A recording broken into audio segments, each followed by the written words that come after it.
episode number 142, brought to you by Freshly and SeatGeek. What's going on? My name is John Morgan. I am home in Las Vegas, just warm, sitting inside my office here, shorts and a t-shirt, got the fan on, just enjoying it, right? Just this beautiful December afternoon in Las Vegas. Meanwhile, cold coffee is about as cold as you can get. Chilling up in Winnipeg, Manitoba, Canada for UFC on Fox 26, where it is cold as hell. The high today, as we sit down to record on a Thursday like we do, 17 degrees. That's the high. I had to make sure it wasn't listed in Celsius. I had to double check and make sure I was looking at it right. You believe that? My man. Making the sacrifices, doing what he has to do to bring the coverage to the fine folks at MMAjunkie. The young Mike Bohn is up there as well. Traveling across Canada. I think he's going to end up in Vancouver when the week is over. But, yeah, they're handling business up there at UFC on Fox 26, and we will hear from them shortly. I actually kind of took a week off this week, a couple of days off anyway. My mom came in town for just kind of a little holiday celebration. This was the cheapest time she could find and what was convenient for her because, of course, she's got family to celebrate with back in Dallas. But my mom came in town, and we've been spending time with me and my son and my mom and, kind of doing Las Vegas things but doing holiday things as well. So it's been nice. Had a couple days off. It's been the closest thing I'll ever get to a vacation, basically. I don't take a lot of time off. I'm not real good at taking time off. Probably need to get better at that. But it's been fun, man. If there's anybody who has kids, know, man, there's something cool about kind of seeing your kid and your parents together. I don't know, something kind of special about it, man. Seeing the generations, my mom, and it's cool. It's really cool. It's been fun to see. It's been a fun week for my son, so he's really been enjoying it. But just because I'm taking some time off, that doesn't mean we don't do the road show. We don't take time off. 142 consecutive weeks, my friend. That is what's up. We bring it to you. We did get a chance to put in a little bit of work together, myself and Cold Coffee, before he headed out to the Great White North. We did the Ultimate Fighter 27 trials. Of course, after we got back, or I got back, I should say, from Fresno, California. Hopefully you listened to that and a half episode. That was a fun night, especially with no other media there. It's always kind of fun. I like covering those smaller shows. I really do. But it certainly was a great night. And, of course, the continued fallout this week from Brian Ortega's incredible performance has been something. But on Tuesday, it was the Ultimate Fighter 27 tryouts at the Palace Station, the glorious, luxurious Palace Station, which is right around the corner from Cold Coffee's house. He could basically walk there, so convenient for him. But he was flying out to Winnipeg the next day. So we actually got to cover the Ultimate Fighter 27 tryouts. And I got to say, listen, I know that the Ultimate Fighter isn't everybody's cup of tea anymore. I get it. But this was fun, man. I've covered a lot of these tryouts over the years, man. We've been covering them for, 10 years since I moved out here, a decade ago. And we've covered a lot of these bad boys. But I thought there was a nice collection of talent. If you haven't heard, the concept this year is Battle of the Unbeatens. So you got to have an undefeated record this year to be on the Ultimate Fighter. So not only do you have to have 3 professional fights, which is always, well, not always, but as of lately has been the standard, but you got to be undefeated. So that means a minimum of 3-0 as a professional in order to come in and try out. Welterweights, lightweights, and featherweights were invited. That does not mean that they'll use all 3 divisions. It doesn't even mean they'll use 2 divisions. They could just use 1 division. They just give themselves options, basically. There were over 100 fighters that came out, undefeated fighters that made it into the tryouts. The biggest number was at featherweight, and then it was actually pretty evenly distributed. There was just over 100. I think 41 were featherweights, and 30-something were lightweights, and like 29 welterweights. So it was skewed towards the featherweight division, but it wasn't crazily skewed. We don't get to cover the whole thing. We just get to come in. We get to cover kind of everybody signing up, and then we can kind of walk around the room and grab some people as we want, do some interviews. They let us talk to the fighters. And I got to say, man, I feel like this year, too, there was some real eagerness for people to get on camera. Some of these applicants that in the past it seems like they're kind of shy or reserved or standoffish or whatever, man, they were like, hey, let's get on camera. Let's do it. So it was just a good vibe all the way around, man. I felt like some real talent in the room. And people get it, man. They get it. This is not just about fighting skills. It's about marketability as well. They got to be comfortable in front of the microphone. They got to be comfortable on camera. So, I don't know. It was a fun experience. I really enjoyed it.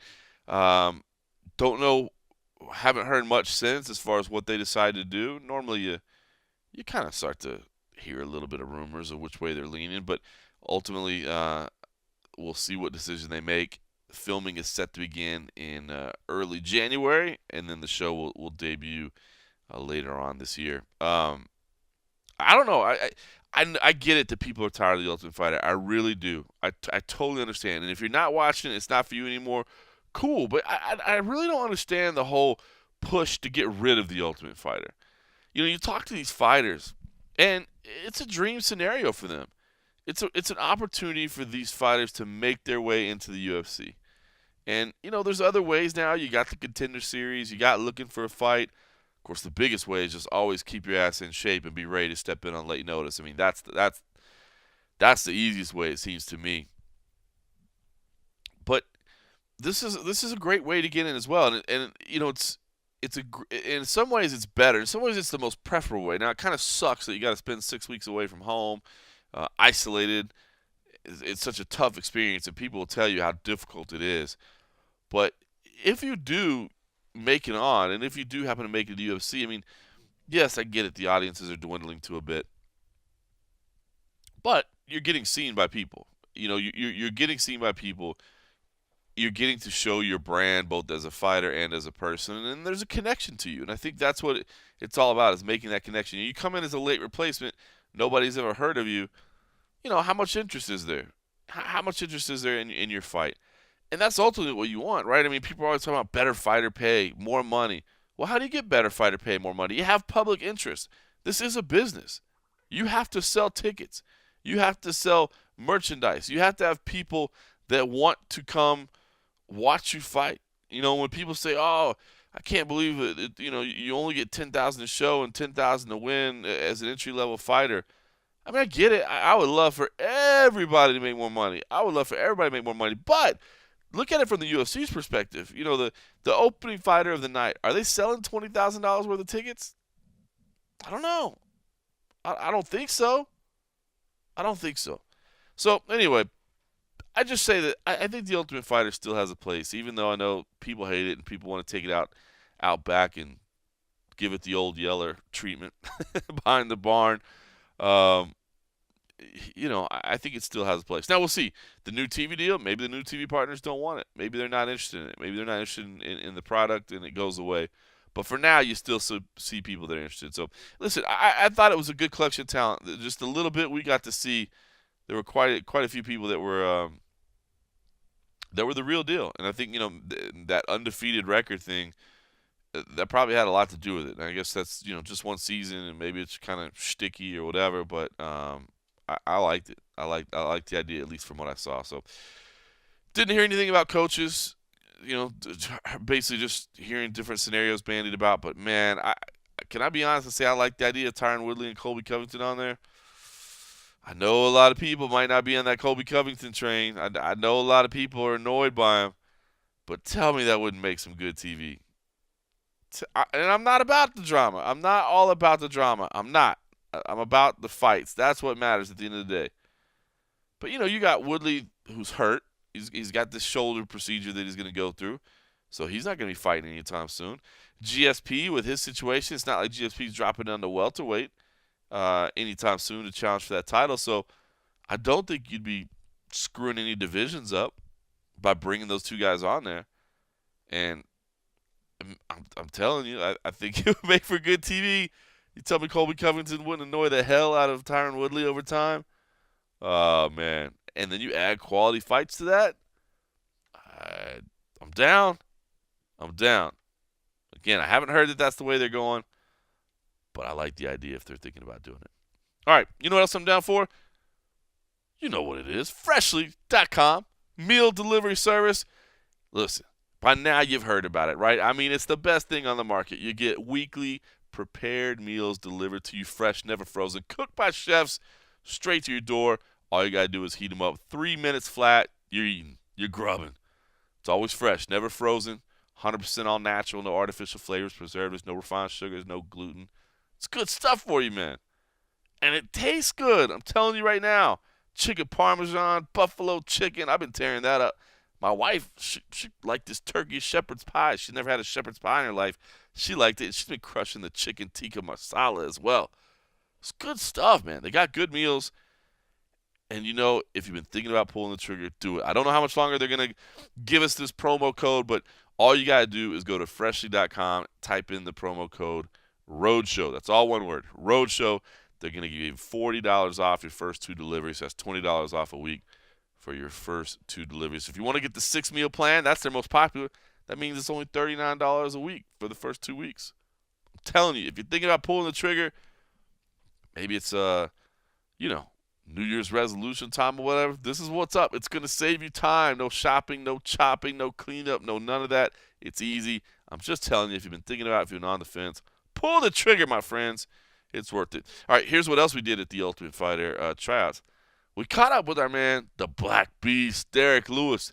He was in the building as well. He was there supporting some teammates that were there trying to get in. He was hanging out, basically rolled out of bed as far as I could tell and came down to talk to us, but was generous with his time and gave us a few minutes just to catch up with him. And, of course, if we can stick a microphone and a camera in front of Derrick Lewis, we're going to do that. Excited that I don't think his fight's been officially announced yet, which we kind of touch on in the quick interview, but scheduled right now to fight on February 18th at UFC Fight Night 126 in Austin, Texas. Derrick Lewis versus Marcin Tybura. That's what's on the plate right now. And it's good to see him back. With him talking about walking away at one point. I think we all knew that wasn't going to happen. But had a chance to speak to him. Here's what Derrick Lewis had to say. Derrick, we're guessing you're not trying out for the Ultimate Fighter today. So what brings you to Las Vegas and the beautiful Palace Station?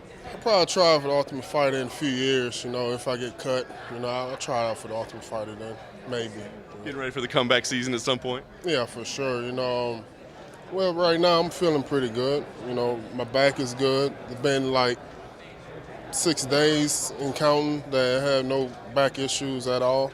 I went to Onnit facility out there in Austin, and I believe they really fixed my back. So we'll see. Training been going good. I feel like I'm in shape right now. So we'll see when February the 18th come around. What has been the focus? I mean, obviously, has it just been really just getting your back healthy again? Because it seemed like maybe the health issues were causing some motivation issues, causing some frustration. So what's the past few months been like for you? Past few months, it have been like depressing a little bit, seeing other guys rise and I'm still in the same position I'm in. The opportunity is there. The heavyweight division is wide open. A lot of guys been getting popped for steroids, stuff like that, and movement and position still in a pretty good spot to get the title shot pretty soon. So, I believe 2 wins in a row right now and 2 good wins against decent opponents. I believe the title shot right around the corner. You were talking about walking away at one point. I mean, was that just a flash moment that you just were upset? Or, I mean, was that something you had really been considering and have had to think about? It was just because I just needed some time off, man. I was fighting way too much. My mind wasn't right. I was having trouble at home, like just arguing all the damn time for stupid shit, So I just needed some time off, and I got the time off, and I believe I'm ready to go now.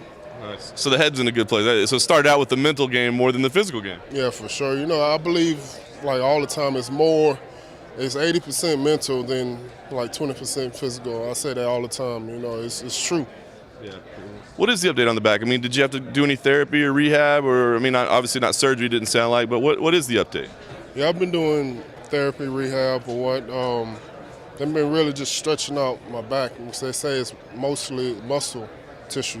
It's not really nothing wrong with my spine or anything like that. It's just muscle.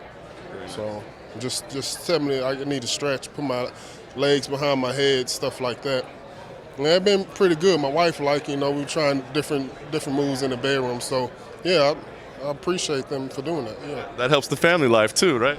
Yeah, it's crazy, man. You know, I'm 32 years old now, and I'm doing things that I never think I was doing back then. I saw you messing with Mick Maynard a little bit. I do want to ask you, seeing Francis Ngannou rise and get that title shot, you two guys were kind of rising up the ranks together. Now you see him fighting for a championship. What's your thoughts on that? I mean, are you happy for the guy? You respect it? Is it frustrating? What's your thought? I just think it's racist, man. You know, I'm an American black guy. You know, he from France. You know, they gotta step their game up, man. You gotta show me some love, man. I've been through more than you have. Nah. What do you think about that matchup? You think he's got a shot against Stipe, or is this too much too soon for him? Well, I believe it's gonna be a good fight. Stipe been rocked before. Francis, he haven't been really touched before. So it's gonna be an interesting matchup. But hopefully Francis win, then I'm gonna come in line and I'm gonna take Francis out. That's the fight you want at some point. That's the fight I want after this fight right here. So hopefully everything goes good and goes plain. That's the fight I want. We know you're getting back in February. What's the plan between now and then? Are you training in Houston? You got anything changing up? Are you doing anything different? Yeah, I'm training a little bit in Austin too at the Ani facility. I'm gonna be training here for the next couple of days at the what they call it? The PI is what the cool kids call the Performance Institute. The PI Performance Institute. I'm gonna try that a little bit. Very nice. Can we talk about Marcin Tybura? Is the ink dry on the contracts yet? Or yeah, I believe it is. Yeah, we could talk about him. What do you think about the matchup? Obviously, he's coming off a lot, but he's had some good fights as well. What do you think about him as an opponent? I believe that he's a dangerous opponent. He's flexible guy. He's well-rounded. He's good on the ground, good standing up. He's durable. He can go all 5 rounds, all 3 rounds. I believe it's going to be an interesting test for me. But I believe I get the job done. I promise you I can. And you feel like with a win, especially if it's an emphatic win, you think you can get a title shot? I believe I had to face a more tougher opponent than him, But if not, it's fine. If they give it to me, that's cool too, But I'm not really like, oh, no, I'm supposed to get the title shot. So it's fine, I'm good.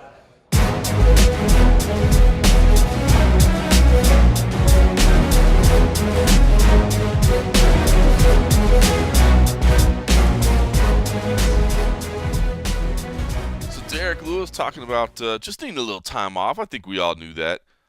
Glad to hear that he's rejuvenated, refreshed, working at the Onnit Academy, which I wasn't aware of, so makes even more sense that he's fighting in Austin. I just thought it was, the Texas ties, the Houston to Austin. He's actually spending some time in Austin, so that makes sense. And always, of course, the humorous angle of how he wants that title shot and how the matchmaking is racist and how his recovery is giving him extra moves in the bedroom.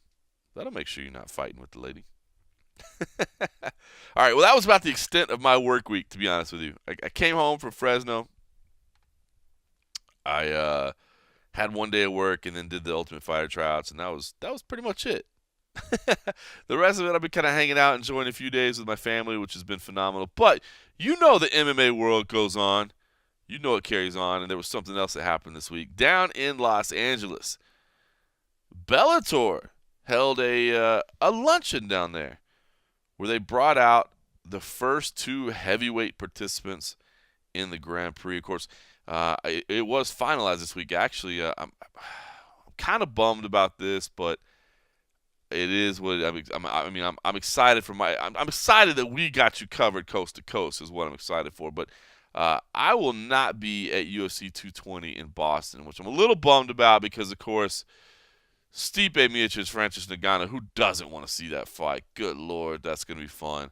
But I will actually be at Bellator 192, which is the exact same night on the opposite side of the country in Inglewood, California. That, of course, is when Douglas Lima faces Rory McDonald for the welterweight title. And Quinton Rampage Jackson and Chael Sonnen kick off the heavyweight Grand Prix. That's an opening round fight.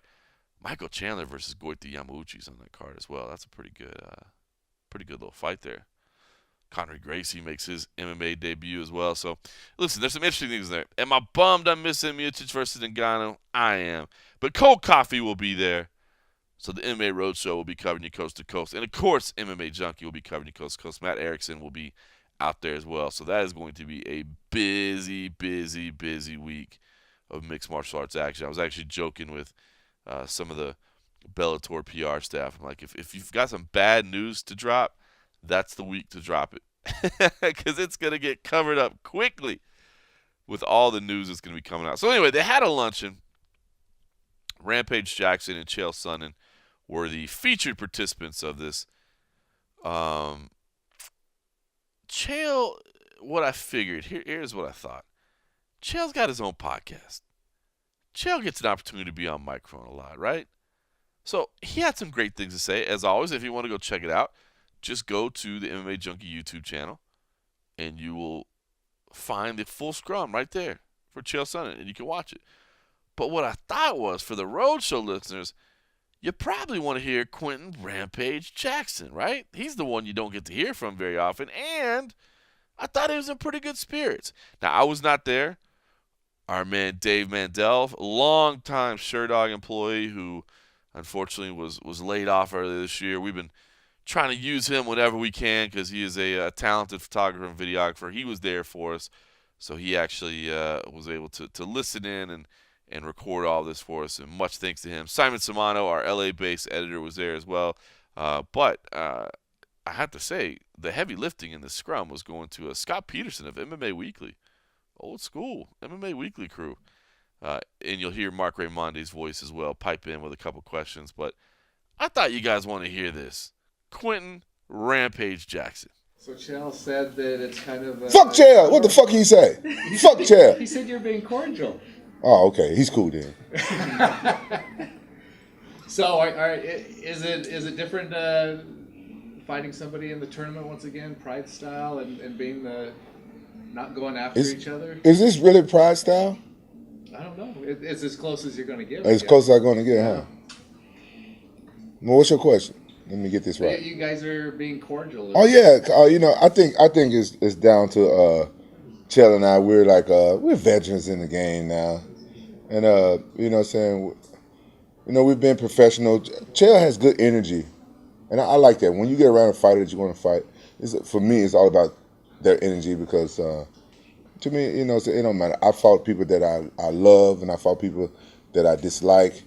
You know what I'm saying? So with me, it don't matter. You know what I'm saying? Like once I get inside that cage or that ring, you know, none of it matters. So I can be cordial. I can be cordial and stuff now. You know, I'm maturing every year. Every year I notice. Every year when I get close to my birthday, I mature a little bit more and more, and it scares me because I'm a big kid. I don't want to lose that. He says that the fighters of today don't have the grit like the fighters of your time, and he mentioned you as being one of the gangster fighters, tough guys.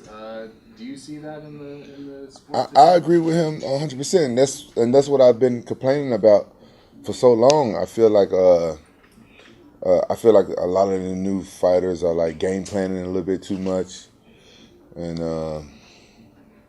I think that is killing our sport. Like you know, no disrespect to nobody, but you know, boxing was really big. Now boxing's trying to make a comeback right now, but for a while, you know, you watch boxing and you feel like you wasn't getting your money's worth a lot.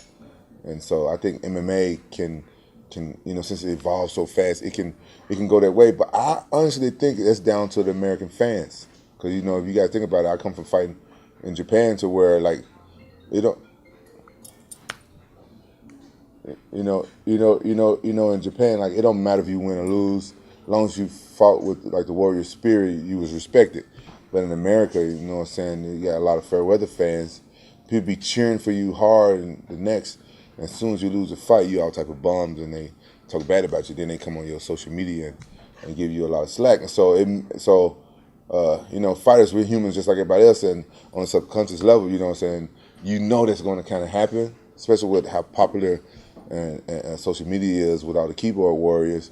It's something that I wasn't used to when I was coming up fighting in Japan. We didn't have like the social media, and if they did talk shit on me, it was in Japanese, so I wouldn't know anyway. So And so, I still have that type of fighter spirit. I still like I'm fighting for the Japanese fans. Like when I go in and fight, I want to give a exciting fight no matter what.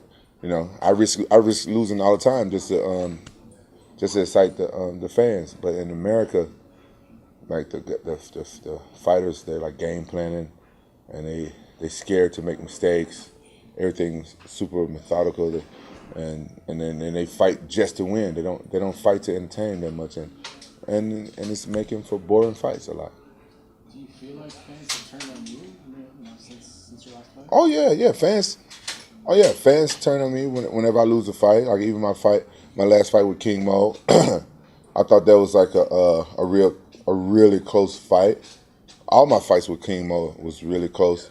Could have gone either way, but I didn't cry like King Mo and said like cry baby. Oh, I thought I won it. I thought I won it. It's a fight, man. Both people can't get your hand raised. But I fought like a man though, and I did some stuff outside of my comfort zone. I tried to take him down. Hell, I took him down one time with a little sneaky trip, and I just didn't do it enough to get my hand raised, I guess. And yeah, fans talk crap. They talk shit. Like when they can't even do half of what we do. They probably couldn't even make it through a training camp, let alone get in there and fight another man. And so that's why I'm thinking it's down to the American fans. I'm telling you, I fought in a couple different places in the world, and I love America. I'm American, but I have to say that American fans are the worst. I have to say it. I'm being honest. They can get mad at me, like I said, and that's something they need to work on. Like if you like somebody, if you're a fan of a fighter, as soon as he loses, don't jump ship. You know what I'm saying? That's when the fighter need their fans the most. And so we need y'all to lift us back up and tell us to get back in the gym and train harder, not jump ship and talk shit about us, because it's a mental thing. It's a mental fight as well. You know what I'm saying? We need our fans to be with us even when we lose. And a lot of American fans are fair weather fans. So I said it, you know what I'm saying? And fans can talk shit about me all they want. I'm just keeping it real. How excited were you to get a heavyweight fight, not having to cut weight? I'm really happy to be a heavyweight. Honestly, I'm going to miss 205 because I look at the old pictures, and that's when I was in my best shape and I was ripped. I had abs, and so I saw my picture when I fought Chuck Liddell, and I had abs coming out of my back. Man, I was in good shape. I'm probably going to miss those days, but I have a really good nutritionist, and like I said, like my thyroid was really bothering me, and I saw a specialist. And my nutritionist, I know he's really good, the best I ever had, because he knew about thyroid problems, and I read somewhere about the iodine or something that I need to go with my thyroid, and even he said that, and my specialist didn't say it, and he knew about it. I said, oh, this is a really good nutritionist, and so I've been working with him for like three weeks, and I'm already seeing results. Like he got me on a lot of protein and stuff, lifting weight so I can get bigger and stronger, turning a lot of my fat into muscle, and my thyroid medicines and stuff is working, and the iodine stuff is kicking in. So, who knows? I might be able to make it back to 205 if I keep working with this nutritionist and everything go according to plan. I'm really happy with the results that I'm seeing, but it's really bad when you have like a bad thyroid. It's like a underactive. That's the worst one. I'd rather have an overactive thyroid. It's the worst one. It really bothers you. So what are you walking at right now, and what do you expect to fight at? Well, lately I've been I started my training camp at 261. And then I've been my weight been going up and down because I'm drinking a gallon of water a day now, and I'm lifting weights like a madman. So I know I'm putting on muscle. And so I'm probably walking around like 255, 260. Do you plan to fight at 255? I don't know. I would rather weigh like 240, 230, but I just don't see me getting there with all the water I'm drinking, with all the protein and weights I'm lifting. Rampage, you've been in the fight game for so long. So this late in your career, what's the motivation for you? Money. Hell wrong with you? I've been honest about it. I don't fight for fame. I don't fight for glory. I fight to pay the bills. Put my kids through college, put my sister through college, take care of my parents, and play with toys. That's what I fight for. Does this heavyweight title belt mean anything to you? Yeah. I do want the heavyweight title belt because my boxing coach Bobby Remmert said that he's had a lot of champions, but he's never had like a heavyweight champion. So he would be really happy if I get the heavyweight belt, so he can say he's trained a heavyweight MMA champion. So there is that motivation. Oh yeah, I want the heavyweight belt. I want to win this tournament. I want the belt. But being honest, I fight because this is my career, and I've had too many kids over the years, and they get expensive. You got to put them through college. Well, I know I got 2 kids that are going to college for sure. I got 2 kids, and I know they ain't going to college. Are they following your footsteps? One of them is my 17-year-old Raja. He's been wrestling. I've been seeing and I sent him home. I sent him back to Memphis, my hometown, so he can get some Southern raising because he's too much like me. If I would have grew up in California, I don't know if I would have. If I would have grew up in Orange County, I don't think I would have made it here to be a fighter. It's too much trouble there. Where you know what I'm saying? It's different type of trouble than what I grew up in Memphis. It's like it's weird. In Memphis, you grow up fighting on the street. You may, you know what I'm saying, hang around people. You may jump in a stolen car. You may, you know what I'm saying, hang around drug dealers and stuff like that. But in Orange County, you might end up being a drug dealer or doing weird drugs and stuff like that growing up in Orange County. So I sent him to Memphis, and he started wrestling, and I watch his videos and stuff. He's wrestling just like me, you know what I'm saying, picking people up and slamming them the same way I was doing at that age. And I've seen his stand up. His stand up is pretty good. I think if he really wants to, he really buckles down. I think he'll be a better fighter than I was. And he's expressed he wants to fight. Yeah, he wants to fight. I don't see him being good at nothing else. I ain't gonna lie. He's my clone. I don't think he'll be good at anything else. This is your son, who? Raja, my 17-year-old. He's 17-year-old right now. Senior or junior high school? I don't know what he is. He failed a couple times, just like I did. I sent him to Memphis. You know what I'm saying? He's a junior though. I'm just messing with you. Last question, guys. Quinton, Chell said that you guys had some issues going back years ago. Doesn't remember really what they stemmed from. Do you have any recollection of those issues? I just remember he was talking shit about me back when he was an 85er, and I was wondering, like, I didn't know who the hell he was at first. Like, who is the hell this Chell Sonnen guy? I didn't know what he looked like. And my old manager and stuff, right, they had to show me, and somebody was telling me that he was talking shit. I'm like, why are you talking shit about me? He ain't even in my weight class. But I can't remember if I was champion and stuff at that time, but it was around that time when I was champion, or right after I fought Forrest, around that time, or before, around the time I fought Dan or somebody. I can't remember, but it's around those times. But no hard feelings with him now. No, his old manager, because I said something publicly. I told Chell, like, keep his name out of my mouth before I slapped the shit out of him, because I didn't know that. I talk shit about my opponents, but if it ain't in my weight class, I ain't got nothing to say about you. 2 days, right? And then I'm friends with his manager. He told me, he said, hey, man, you know what I'm saying, Chell cool people and stuff like that. He, you know what I'm saying, he kind of explained everything to me. I said, oh, okay. And then I said, man, next time, you should give me a heads up, because you know me. His manager knows me. I'm like, you know me. I don't play that shit. Then I met Chell years later after that. You know what I'm saying? Then I met him. When you meet him face to face, he's a humble guy. I like humble people. He's a cool guy. He's good for the sport. I still think that he should have went to pro wrestling though. I think that he would have done, because I used to be a big pro wrestling fan, right? I could see Chell in some bright red Speedos with the damn knee braces on and some big black patent leather boots out there pro wrestling, jumping off top ropes and shit. Y'all can't see that? As a heel? Yeah, as a heel. As a bad guy, yeah. You like pro wrestling? Oh, I love it. Yeah. He mentioned that you made a comment about not wanting to be taken down by him, but he was thinking, I don't know if he was really serious about that because you have good wrestling skill. Well, I honestly, I'd be surprised if Chael could take me down in this fight because I've been concentrating a lot on wrestling and a lot on, all different types of takedown defenses and my takedowns is getting better as a result of it. I've always been a defensive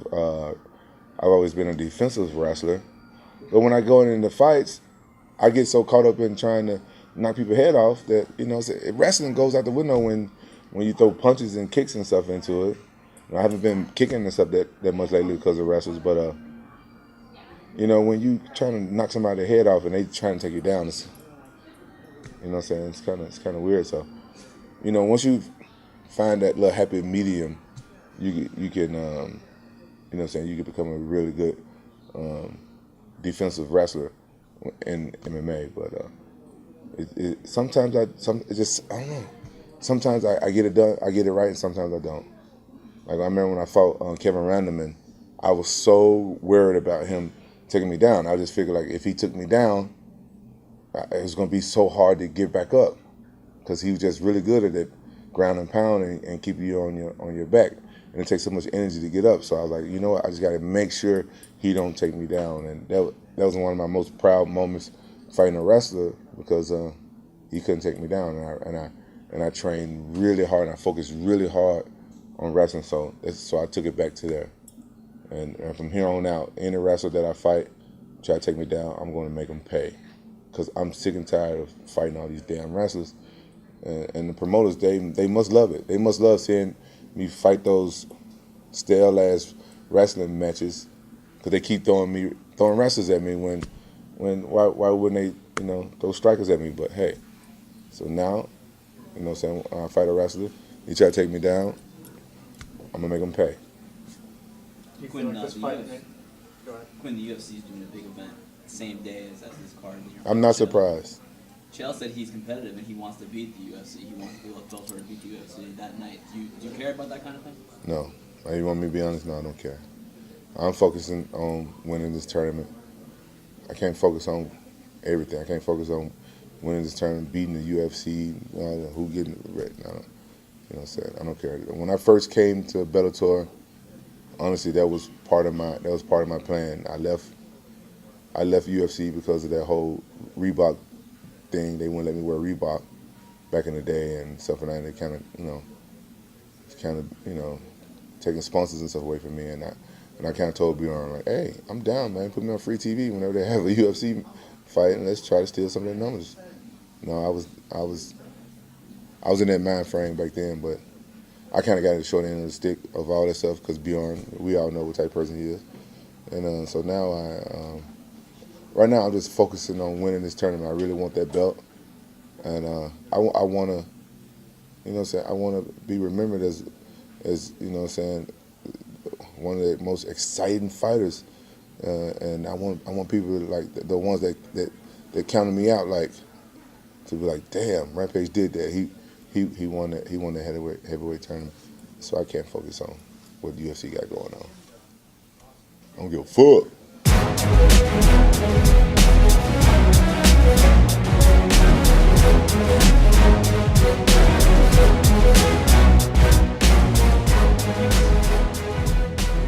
Quick shout out to our partners at SeatGeek. Quite simply, the easiest, fastest, smartest, best, most efficient, bottom line, period, simplest way to get tickets to any type of live event. Sports, entertainment, whatever it is, whatever you got going on. I'm telling you right now, if you're in the market for tickets, get SeatGeek. Just download it on your phone. I've used it. It's a couple of quick taps. It's super easy. They actually just evaluate all the deals for you, so you don't even have to do the math in your head. It's super simple. They're going to search multiple ticket sites for you to compare the prices, find the best deals, get you the most bang for your buck. You're going to a UFC event, they got you. You want to go see some concerts, they got you. Every purchase fully guaranteed, so you can shop on SeatGeek with confidence. Just make it your go-to app. Download the app. You can do it online, too, if you like the website. But I'm telling you, do the app. It's way easier. And they'll have everything for you. And, of course, the best part about it, you can save $20 off. If you know what the code is, Roadshow, all one word. Just download the SeatGeek app, enter the promo code Roadshow. You're going to save $20 off your first SeatGeek purchase, and you're going to have fun. All right, so an extended conversation there with Quinton Rampage Jackson. Plenty to say there. You know, Rampage is one of those guys that over the past couple years, sometimes it's been tough to listen to him just because it's kind of a, the world is against me type attitude or whatever. And, I think some of it was brought on himself. But, I mean, he has been going through some contractual issues and all that. But I don't know. I kind of enjoyed this conversation, to be honest with you, when I was listening to it for the first time. That's why I wanted to share it. I like right off the bat where he talks about the difference between American fans, and Japanese fans. It's wild. I mean, it's hard to criticize fans, right? I mean, you're not going to get much support in that. But, man, that is a sentiment that a lot of people have, is just that, how much different the Japanese culture was during the Pride heyday. And of course, Quinton Rampage Jackson was one of the biggest stars in Pride. I mean, he lived right through all of that. I mean, the guy is Pride royalty. And, that attitude of that it's not necessarily just win or lose. It's the effort that you come out there and bring. And if you bring that effort, the crowd's going to support you. And they have more of an honor and a respect for the athlete. And, I don't know. It's a weird situation because I don't, at the end of the day, wins and losses do matter. They really do. But I don't know that they should necessarily be everything. As Quinton said, then you start getting fighters who fight only to win, and they stall out, and they don't take chances. And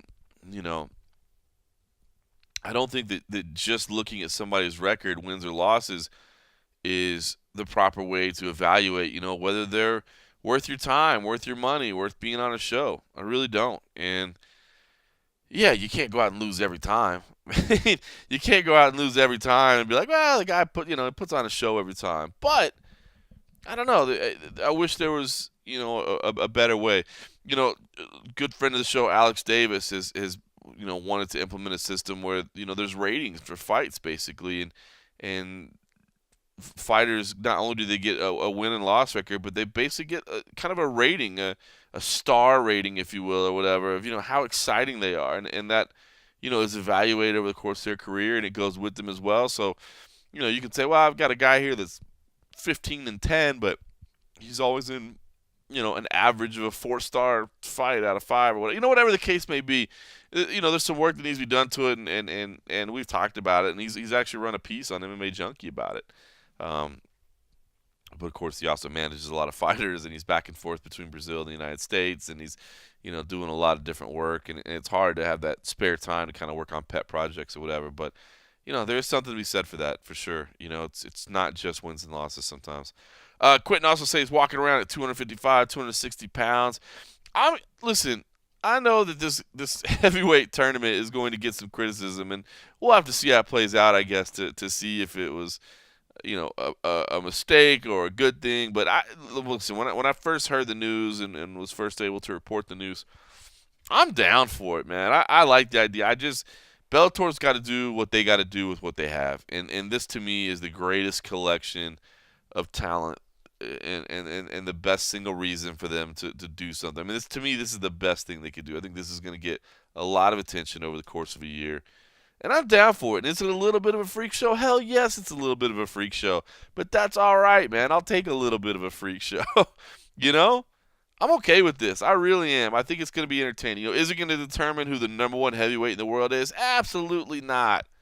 Absolutely not. And maybe it's ironic then that, the same night that this thing kicks off, at Bellator 192, at UFC 220, that's where the number one heavyweight in the world will be determined. No question about it. Francis Ngannou, Stipe Miocic. No question about it. But I'm still down for it. I think it's going to be entertaining. I think it's going to be fun. I think it's going to be worth following over the course of a year. And I'm telling you, man, I know that Dana White and the UFC do not like doing tournaments, and I get it. And I'm not a fan of single-night tournaments. I'm not. Making a guy fight twice in one night, you just never know what you're getting the second time out. One guy wins in 30 seconds, the next guy goes 15 minutes, and then they got to come fight. Nah, not really down for that. But, man, I love the idea of this Grand Prix stuff. I wish, one Grand Prix a year, pick one division, and just, grab 8, 16 if you want to go that deep, but at least there's 8. Can you imagine grabbing numbers 3 through 10 in a division? I mean, the UFC has the majority of the top talent, right? So whatever division you pick, it's going to be loaded up. But, I mean, I just think it'd be great, man. Lightweight right now, while we don't know what's going on, maybe Conor and Tony Ferguson aren't in it, but you got, and I'm just pulling up our MMAjunkie rankings. But imagine, a lightweight Grand Prix over the course of the year that includes Eddie Alvarez, Justin Gaethje, Khabib Nurmagomedov, Edson Barboza, Nate Diaz, Kevin Lee, Michael Chiesa, and Beneil Dariush. Come on, man. That would be fun. So, I don't know. If in the Endeavor era, if in the Endeavor era, they're going to embrace some change and look at different things, I like the idea. We'll see. I guess if this heavyweight Grand Prix just turns into an absolute disaster for Bellator, the UFC is probably not going to pay attention. But, man, if it gets a bunch of headlines and it turns out to be a success all year long, maybe they'll think twice about it. So, wishful thinking, perhaps. I've never heard anything that would suggest they're thinking that, but I would be down. All right. Okay, listen, I promised to bring in Mr. Cold Coffee from out there in Winnipeg, Manitoba, Canada. Hopefully his recording gear is still working in the freezing frickin' weather up there, but he's got the young Mike Bohn alongside of him, and I know he wants to bring you a couple interviews that they picked up at Media Day today, including, we got to hear from Platinum Mike Perry. Damn good and well we got to hear from Platinum Mike Perry. Always enjoy hearing from him, and I know he's got a couple other tricks up his sleeve, so I guess we'll just turn it over to Mr. Cold Coffee to update you on how things are in Canada. Hint, cold. Yeah, what else is going on up there on the ground in Winnipeg? It's cold, John. That's our update from Winnipeg. Thank you very much for listening. No, I'm kidding. But yeah, guys, it is cold as hell. It is snowy outside. There's all that white stuff that I moved thousands of miles away from. Not cocaine. Not cocaine. There's still plenty of that in Vegas. But yeah, we're here in lovely Winnipeg, nice and cold, and I'm happy to be joined by the young Mike Bohn and also the soon-to-be newest resident and currently resident, or you can clarify it more, but Chamatkar Sandhu. Thank you very much, guys, for joining us. Yeah, all good. Happy to be here. Yeah, so just a quick update, but I recently completed my permanent residency to Canada. It was quite a few years in the making. Did you have to learn like the anthem or whatever? Is that like how you pass the test? You No. to sing Taught you "O the Canada"? secret handshake yet? No, not yet, Mike. Maybe one day. Once you actually move there permanently, I'll show you what's up. I have to, if I want to become a citizen, I'm allowed to become a citizen in about 3 years. So I guess we can cross that bridge when we get to it with regards to the secret handshake and what have you. Oh, so you got 3 years to learn the anthem. I and do, the songs. yeah, and the anthem Okay. as well, right? Exactly. But no, look, I mean, it's been a few years in the making. My wife is from Toronto, and the long-term plan was always to relocate to Toronto. But that aside, Yeah. it was always my hope and dream that I would one day end the anguish of staying up until 6 o'clock. Every Sunday morning watching, MMA, specifically UFC events. And now I will gladly take an East Coast finish time of 1:30, which some people still get annoyed about, but for me, that is a blessing from the heavens above. So I'm here for a couple of months. That's when I get my permanent resident card. I'll then head back to London, most likely spend the majority of 2018 there. And then the plan is to make the permanent move around September, October of next year, and I'm really excited about it. I dig it. Well, that is the epitome of a MMA junkie right there. Literally moving to another country just to make your taking in of MMA that much easier. Right? Yeah. Don't worry, it'll get painful pretty quick. Once you get acclimated to the start time, it doesn't really matter. I mean, it's still painful. Well, let's talk about the weather out here, guys. Were you guys prepared for this? Were you surprised? Me personally, I had to dig out whatever layers of clothing that I could get to sort of layer up, and I did have beanies which here in Canada, what do they call them, Mike? We call it a toque here. A toque. Yes, it's a toque, not a beanie. We I don't know how the distinction came into play there, but okay. We did say that it was so cold outside that he'd have to double up, so it'd be like a Connor and say a fook.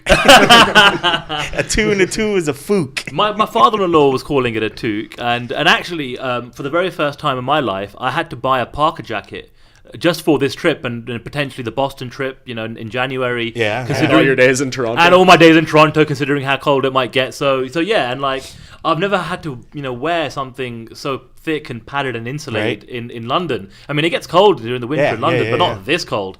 It's brutally cold. It's pretty brutal. It is, but surprisingly, it's actually warmer here than it is in Toronto right now, is which is like a freak thing. Yeah, everyone's saying all week. Mike Perry even made the joke. He said everyone's telling me all week that it's like 10 degrees warmer than usually it would be this time of the year in winter. And I told them that I'm bringing the heat to Winnipeg. Yeah.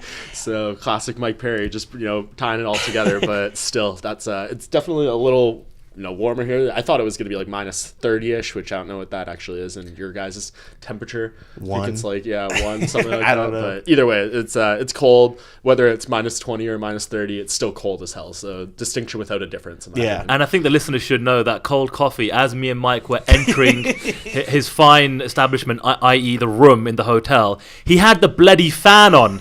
And it was like Arctic inside as it is outside. That's how we do. We hang meat. I hang meat.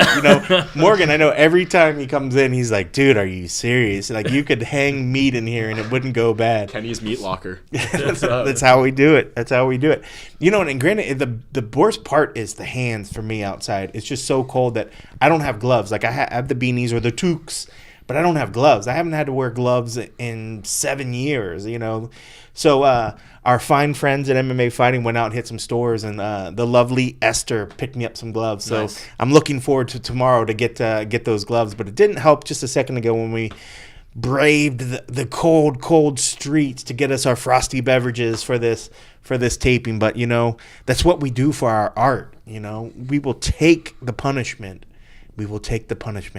But hey, let's get on to why we're here. The UFC on Fox 26. I mean, what are your initial thoughts on these cards? I mean, a lot of times cards kind of get tucked off to the side. They just come fast and furious. But when you're looking at this card, what do you think? It's kind of a weird one because on paper there's some amazing stellar fights. Fights that should mean something, should have some relevance, in terms of potential contenders down the road. And it's weird. Like Dana White comes out and says the winner of Lawler and RDA would get the next shot at Woodley, but we all know in the modern day UFC what that actually means, and you can't exactly go to the bank and cash that check.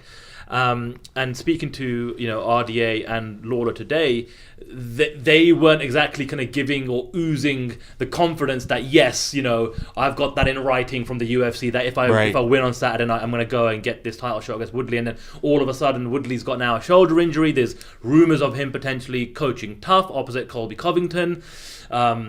The media turnout isn't exactly, big on this event. Yeah, media day was a little bit thin. Right? It was a little bit thin today. And it's a Fox card. It's a big Fox card. And I'm a Brit, but you guys know the relevance and what this means here more stateside than I do. But historically, Fox cards are usually packed and they're stacked and there's tons of media coverage, there's tons of stories. This one just seems a little bit on the quieter side. Am I right, Mike, or what? Yeah, I mean, sadly, that's kind of been the trend for Canadian events outside of, the absolute biggest markets. Even we had a pay-per-view a couple months ago in Edmonton where Ken and I were there, and there was not a whole lot of media turnout for there either. So it was pretty much the exact same people almost, changing up a few people here and there. So, yeah, I mean, unless right now it seems like unless they go to Toronto or maybe Calgary, Montreal, Vancouver, you're going to get these similar things. Like I remember we went to, where was it earlier this year, Halifax. There was, I think, 3 people at the media day. It was not the greatest turnout. Not to say that, Canadians don't embrace their MMA or whatever. They're just going to these smaller markets, and people aren't, the traveling media who typically go to big shows aren't going out there for those. You think that's what it's just chalked up to the fact that this is just a smaller market? I would think that, while Canada is such a strong overall area for MMA, is it only really in the major cities? Is it just in the Toronto? Is it just in the Montreal? I mean, it's tough because you're gonna have like either way today. Like you're gonna have your local news station. Like there were a couple. There were two today. They're gonna do like their hit pieces, but they're not gonna go into media day being like, okay, all 8 fighters. Like let's see what they're doing. See what ask the questions we would ask. During pre-fight interviews. They just there were a lot of them that were just sitting right behind over your guys' shoulders. What do you think of fighting in Winnipeg? Like et cetera, et cetera. And that's usually what you'll get. Which I mean, for the UFC, I guess that kind of does it enough for them because they're going to be on local TV. It's not like there's this wide range of TV channels that you're going to pick from. If you're checking into your local news, you're probably going to see a hit on this. And for them, I guess that's enough. But I mean, you don't see like the Brett Okamotos, the Kevin Iolis, like these different people who work for Yahoo, ESPN. They're not coming out to these shows, and I mean I guess that's what makes us MMAjunkie. That's what makes MMA fighting. We cover essentially every show and cover them in the same way, and that's why we have ours tuned into the MMA audience and MMA media as we are. So that's just kind of the way it is. And I don't really know what the UFC can do to get more media out for this. I mean, put on better cards, I guess. I think that's really the only solution. But for some of these outlets, I guess just the cost effect of covering these shows maybe isn't worth it to them. Yeah, it's definitely tough. But yeah, you're right. It was definitely a little bit thin today. But let's go into the media day today. Speaking of, we just did say that it was a little bit thin, but didn't mean that there wasn't any shortage of excitement when it came to the face-off that we saw today. We definitely saw the exciting parts of Mike Perry, and we'll get more to that a little bit later on. But I thought for the most part, when you get to the main event, there are two fighters that are very, very respectful of each other, but they're also very cordial, very friendly, but they know they're going to get to go in there and throw down. But before we get to Rafael, give me your thoughts on what you saw at the face-off today and what you're thinking of that main event that we have. Well, seeing them face off for the very first time, the size disparity is clear to see. Yeah, it really does look like the bigger end of a lightweight fighting someone like Robbie Lawler, who used to be a middleweight at some point in his career. He's a big welterweight, and there was a massive size difference between the two. And this is going to be for me. I really think it's going to be a tough fight for Dos Anjos.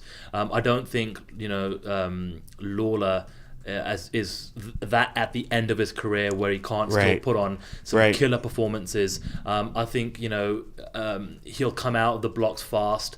I think he'll put the pressure on RDA but just seeing the demeanor between the two of them today, I kind of just got the sense that Lawler seems the one that is a lot more comfortable in his skin coming into this fight. RDA, when I was interviewing him, he seemed a little distracted, and maybe that's probably because I was the last guy to interview him, and I just wanted to get out of there. Yeah, exactly. And I was maybe throwing the same questions at him. And Lawler isn't exactly the most media friendly guy in the world, and he kind of just gives us cliche answers without really allowing us to kind of peel the onion and what's really going on and ticking around in his head. But Lawler seemed to be the one that was a lot more comfortable, happy to be here, and I'm really looking forward to the fight. Even though if the winner doesn't get the next title shot, it's still going to be a good litmus test to find out, well, okay, can RDA really hang with the top echelon of the welterweight division? And also to find out if Robbie Lawler still has it, at this age and at this stage of his career. I think that's great. And before we hear from Mike, let's listen to the audio that we got from Rafael Dos Anjos, and we'll see what he thinks of this upcoming event. So, Rafael, you just stared down with Robbie just a few minutes ago. What do you see? Do you size him up? Do you look in his eyes? What do you kind of take away from these pre-fight stare downs? Yeah, man, he's a tall guy. He's going to be the bigger guy tonight, on the night of the fight. But, I feel that all these guys, they could be better than me, but on fight night, I'm better than them. There you go. And I mean, I think probably at this point you're not too worried about the size. You just beat Neil Magny, who's one of the biggest guys in this division. So does that make you feel, that no matter what they look like in terms of frame, that you're capable of beating anyone in this division? Yeah, sure, man. If you step on the scale, make 170 pounds, we're going to go there and fight fair and square. Yeah, and I mean, obviously, headlining a Fox card for you. You've done this before. You've been here, as has Robbie. Does this feel special at all to you? I mean, you've headlined pay-per-views, headlined Fox cards. Does this do anything for you in terms of, getting you a little more excitement, motivation, anything like that? Yeah, sure, man. Fighting open TV is always good on Fox, and it's good because a lot of fans, they they became MMA fans because they watch Fox, and they watch UFC on Fox, and it's great to be on this show against a guy like Robbie too. He's just a straight up guy. He's a fighter, no trash talk involved. Just go there and fight hard, and that's it. I'm going to give you a couple facts about Robbie Lawler's career, and I want you to respond to them. First one, he has been hit 781 times, significant strikes in the past 5 years. That's more than anyone in the UFC. What do you take away from that? Yeah, man, I know he has a couple more miles than me on his body, and I feel that I just move up. I'm just fresh. I'm just renewed on that division. I'm not running down, run out. I feel on my moment right now. And the way that I feel that I'm going uphill and Robbie's going downhill. That's what I feel right now. He has the highest takedown accuracy in terms of taking people down. I think he's like 16 for 20 in his UFC career, which is the highest accuracy. What do you take away from that? Yeah, he's a good wrestler. He doesn't use that much on his fights. Got a good takedown defense, good takedowns, but we haven't seen much on his previous fight. Just like my jiu-jitsu, I don't take many people down, and people don't see my jiu-jitsu much, but you guys were able to see last fight, but he's still a high-level wrestler. He has never attempted one submission in the UFC or Strikeforce. What do you view as a fighter that's never even tried?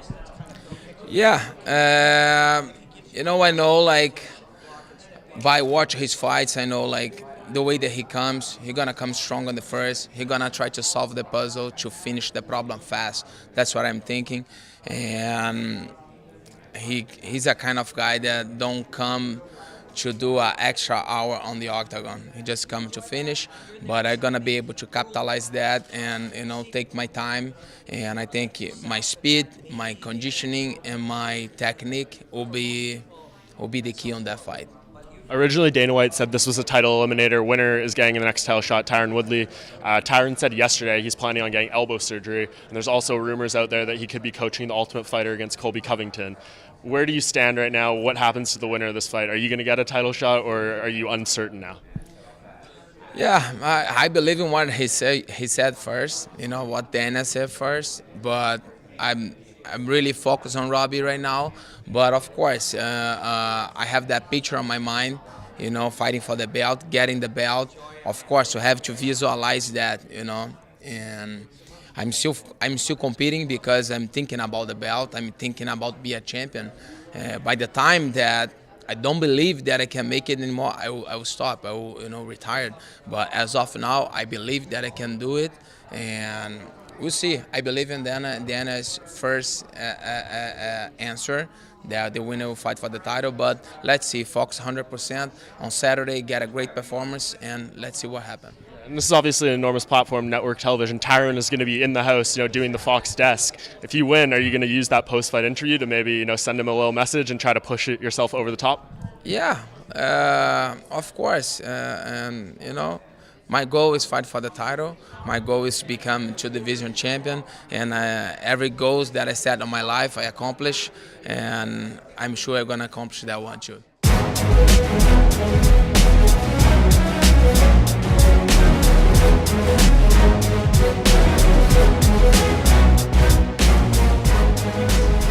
All right, and there's Rafael dos Anjos. Very, very, always fun to hear from him. I think it's always good to hear from a champ, and just kind of get their mindset, because was a champion, lost it. I think a lot of guys could probably go downwards from that point. This is a guy that I think most people think he's fighting better than ever now. So very, very interesting. But let's switch over to his opponent. Another former champ. I love when we got two former champs fighting, that are striving and working different to get back to in different weight classes too, Very, very interesting. But Mike, give me your thoughts on when, looking at Robbie today. It's funny, we all knew Robbie comes in. We've all done enough of these that we know that nobody wants to be that first person that gets in line, because you never know, just like in a fight, what Robbie you're going to get. So there was that point today where we lined up and we're like, all right, we're going to take first stab. And I saw the local news guy who wasn't going to interview, who was just kind of tucked behind us. And then I was thinking, I was like, oh man, Mike, what do you think? Maybe we'll switch off to the side. We'll let somebody else take first blood, and then we'll tuck back in. So we moved over a little bit, and then the cameraman moved. I was like, "No, bro, you can go. You can warm him up." He's like, "Yeah, I'm just kind of just tagging along." I was like, "Okay." Well, they didn't even bring him in till like the latter part, too, which is interesting. Which kind of worked out. Half the session, and then we kind of just stood around. And we were all, it was me, Ken, Sandhu, and Casey from MMA Fighting. We were like, "Okay, who's gonna talk to him?" We're like, should we just all tag team this? Let's just tag team this one, and all go in and see what we can do. And I mean, it was okay, but it definitely wasn't any Robbie Lawler magic. It was a strugglesome 10 minutes for a few there. Yeah. But anyways, it's typical Robbie Lawler. It's what we've come to expect. It's kind of funny because usually what happens on a lot of those things, me and John will have these brainchild. We're like, all right, we're gonna get in front of the guy. Let's just get it. We'll knock it out. And we always pick the guy that they show up last. So today would have been another case. So maybe it's me. Maybe the one that I happen to pick the guy that always comes in last. But we did finally get him, and I thought it was good. I mean, I liked the bit that he opened up at the end. It's funny because the interview was like pretty much I thought was over, and then Casey kind of jumped back on, and asked him about not taking submission attempts, and then you kind of got to see that side of Lawler that you don't see a lot of times, where he actually like laughed. He joked a little bit, and you're right. He seemed so comfortable today that let's be honest. I mean, the guy's fought so many times. I mean, like, he's not gonna get the jitters like an up and coming guy. He's been a champion. He's lost it, and he's striving for it again. This is a guy that's as comfortable and as I guess well educated when it comes to the fight game as anybody. But how comfortable he was definitely looked more so than Rafael. But also, I don't know. I mean, it just it's amazing. And if you base on part of how somebody's going to perform is with how comfortable they are through the fight week, how good they look on weight. I mean, neither one of them looked like they were struggling. Both of them looked like they still had some weight to lose. That's for sure. I thought they both looked, I don't want to say plump, coming from a heavy plump guy like myself, but they looked like they still had some work to do before tomorrow's weigh-in. Well, I think we're still getting used to seeing Dos Anjos as a welterweight. Yeah. So used to seeing the lightweight version of him all sucked out, struggling on these days before, and now he doesn't cut much weight. He's a lot more high energy throughout the week, so it's definitely nicer to see. But I think just naturally for all the years we've seen him at lightweight, he's still growing into that welterweight frame, probably trying to put on muscles. So yeah, it's probably where the plumpness came from. Yeah.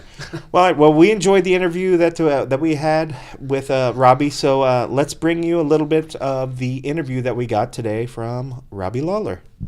Robbie, obviously this is your first fight internationally, but you're not exactly traveling too far. Do you ever regret perhaps not fighting in other parts of the world, like Europe or Asia or Brazil or any places like that? No, I just go with the flow, and wherever they book me, that's where I show up and fight, I guess. You haven't spent much time outside, though, here, it looks like. Just hearing you talk yesterday, it's just all hanging out in the room pretty much? Yeah, hanging out in the room. It's a little cold out there, and it's 70 degrees in my room, so it's a little nicer. Does this type of weather, I mean, I don't know if this is a stupid question or not, but does it make it more challenging to cut weight for you guys, or is it just only if you're, doing things outside? Yeah, it doesn't make it hard for me. I've lived in the cold before, obviously not a place this cold, but just do everything indoors, bring your plastics, bring your sweats, and just go to work. And you're a guy who, in the past, your home was starting out at welterweight. You moved up to middleweight, came back down. Obviously, Dos Anjos is moving up a division here. What are the challenges that when you go up and you're fighting elite fighters at a weight class higher than where you're typically used to competing? How do you make adjustments for that? You just go out there and be as strong as you possibly can, and be tactical and try to beat the other guy up just like you would at the weight below. The pace might be a little slower, so there's definitely advantages to moving up. Would you ever consider going back to middleweight? No, not really. I feel like I'm good at this weight. I'm not too heavy. It's not a hard weight cut for me, so I feel comfortable. In the build-up to this fight, Dana White's gone on the record and said that the winner of this fight will get the next title shot. Have you had any more communication with Dana, and kind of do you believe him when he kind of says that? No, I haven't had any communication with him, but I'm not too worried about that because you got to win first anyways, and then you'll see what happens after that. So just focus on the task at hand, go out there, try to showcase my skills, and put my best foot forward. Should you win, do you think the last couple of wins would put you in a position to get a rematch with Tyron? Yeah, I mean, obviously a win always gets you closer to your goals, so we'll see what happens. I know when you first came back to the UFC, it was a pretty frequent pace of fighting, and it's been a little bit slowed down this time. Tyron said yesterday that he's planning on getting shoulder surgery, which will keep him out, who knows how long. For you, if you win this fight, I mean, are you content with, taking some time off if you need to in order to get a title shot, or do you want to, keep the flow going here? I'm going with the feel. See how I feel, see what's going on around me. There's a lot of different variables. There's training partners getting ready for fights. There's coaches getting ready for fights. So you have to, and how I feel. So it's a lot of variables that I need to make sure are all aligned for me to take a fight. This is, I believe, your second fight under Henry Hooft and the Combat Club since leaving ATT, correct?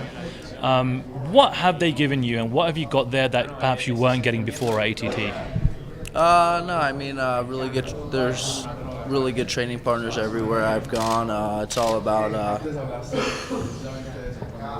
different skill sets, making sure I'm sharpening all my skills, working top to bottom. Yeah, it's just a good atmosphere for me.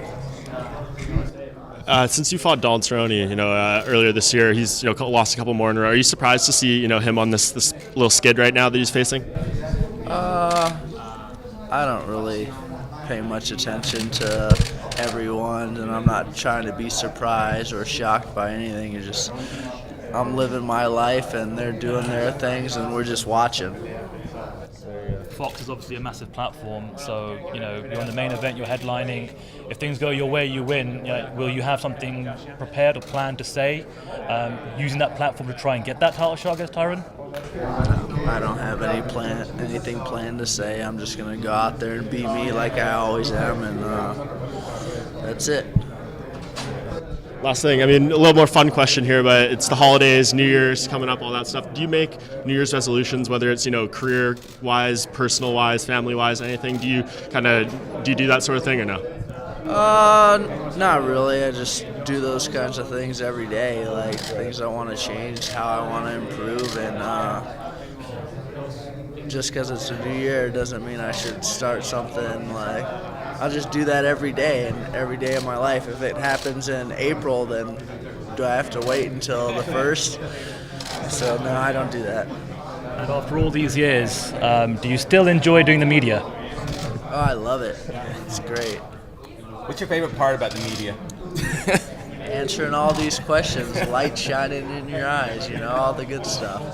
You told Brett Okamoto yesterday that you talk about with your friends all the things that we're kind of asking you about, right? Is that accurate? Was the quote that you kind of gave him when he asked you what you talk about, at home with your friends when it comes to MMA, and you basically said, I talk about what you guys asked me about? Yeah, but I was joking because I don't talk about this shit. I'm at home relaxing, talking about other stuff in life.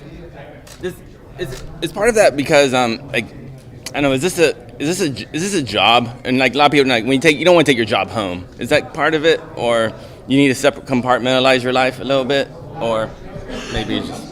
No, because I've never really been much into this kind of stuff, and take a little step back. I don't need to be involved too much. Enjoy my fight, go home, relax. I train every day. I'm around fighters every day. I don't need to be in it all the time. Do you watch the UFC events on Saturday nights? Yeah, sometimes I do, sometimes I don't. So just all depends. If I have a guy fighting a guy I know, then I'll watch. Yeah. What do you think? How's Rockhold going to do coming up here in February against Whitaker? Obviously, Rockhold's Whitaker's really tough guy, so Rockhold's doing a great job training. He's got to get ready, and it's going to be a tough fight. Yeah, what do you make of George St. Pierre? He comes back from 4 years, holds the title for the shortest title reign ever in UFC history, 33 days before he vacates it. Does that? I know you said you're not surprised, shocked by any of this stuff, but when you watch that as kind of an observer of your fellow fighters, did that take you off guard a bit to see him give up the belt so quickly? I'm not commenting on that. I'm going to let everyone else talk about that. Because, I just feel like No, I'm not. I feel like you have something you want to say about this. No, I'm good. It doesn't need to be said. Like, I guess maybe you don't know the answer, but like, how have you kept at such a high level for so long when your past opponents, say like Johnny Hendricks, is like they're just a bit of a shell of themselves? Like, how do you? What's the secret? You know? I don't know. Just trying to get better. I've been fighting my whole life, so a lot of these guys maybe are learning tricks now and learning how to fight. But I've been doing this my whole life, sharpening my skills and always trying to improve. Even when I was losing, even when I wasn't doing well, I was improving, I was working, and I knew I was better than what I was showing. So I always believe in myself. Even after a loss, I believe that I'm better than that and that I can showcase more than I showed the last time. Do you feel you've maximized your skill set at this point, or do you think there's still, a lot more room to grow for you as a fighter? Oh yeah, there's lots to learn. I don't know a lot of these skills out there. I'm learning every day. I have really good training partners. There's lots of different techniques out there. I mean, I don't know if anybody knows all the fighting techniques there are in the world. Have you thought about at any point how long you want to do this for, really, or is it just take it fight by fight, see how you feel? Yeah, fight by fight, see how I feel. I'm enjoying myself. My body feels good. My training partners are doing a great job with me, and I'm learning, so it's nice. You talk about learning new techniques and everything. I saw someone tweeted, it might not be true, but since your Strikeforce run all the way through here, you haven't made one submission. You haven't done one submission attempt. Your entire last 20 fights. Yeah. But I assume you train submissions. It's just when it comes down to fight night, you just haven't seen the opportunity, or yeah, the opportunity to just like present itself like with a bow, like, hey, here I am, take this. Yeah, I mean, I work on all the aspects. I've been training in grappling for 17 years, and it's just not something I look for in fights, and it hasn't really presented itself, and I'm not looking to grind somebody out with a submission, I guess. When you're training, though, do you enjoy the grappling part as far as the training process? Yeah, and I enjoy the work. That's actually like a kind of grappling for me, so I just kind of go through the motions, make sure I'm strong in those positions, make sure I'm good on the bottom, strong on top, and yeah, it's more like when I train more for fighting. Then I'm not trying to like score points, I guess. I'm like trying to get into a dominant position, lock a guy down, and beat him up if I am grappling. And as we're talking about kind of weird stats here, you have the highest takedown accuracy in UFC history. I think it's like 77%. And minimum 20 takedown attempts kind of qualifies you for that. I don't know how many you actually have, maybe 21 or 22. But does that surprise you as well that you've? Yeah. But still, even then, 76% of 20 is pretty good, right? Yeah, it's all right. It's the best in UFC history. It's better than all right. Yeah, I just look for the best right opportunities to get takedowns and easy takedowns, like stuff where I'm not going to waste too much energy and blow through the guy and get an easy takedown.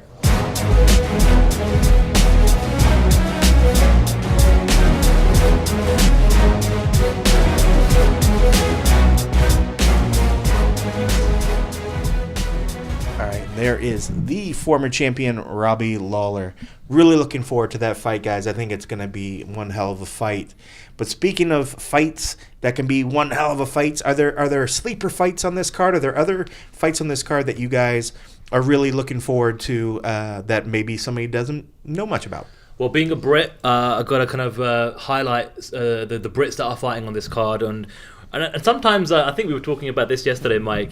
Sometimes I feel like the matchmakers get together and they know the locale that they're going to hold an event on or an event at, and they start to kind of go through all the nicknames of fighters, and they start to figure out, well, that'll be fun if we put so and so in that event. Yeah. So considering how cold it is here in Winnipeg, is it cold here? It's pretty cold, Kenny. It's pretty cold.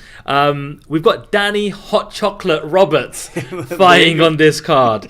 Danny had a rough year last year. He actually brutally got destroyed by Mike Perry in Manchester, but he's bounced back, and he got a win earlier on this year, and now he's going to be the curtain jerker taking on Nordine Taleb. So look out for that one. I think Danny's kind of like starting to mature as a fighter, and I think we're going to start to see the best of him now as we move forward. I did see him in the elevator the other day after the meeting. He did not look in good sorts. I don't know if that was a tough cut or maybe he just had a rough practice or something. Yeah, he looked like he was kind of had his head leaning against the elevator and didn't look like he was in a good mood. But that could be a lot of things. It doesn't mean just a weight cut. Maybe he's just pissed off at a coach, but he looked like he was in not happiest of sorts. So I guess we'll see what happens if something should come up with the weight cut tomorrow. But figured I would come in and I'd say that I did see him in the elevator. He didn't look too happy, but I could be reading way too much into it. You know, like he is cutting weight, and you should see me. Not that I cut weight, but when I get grumpy from not eating.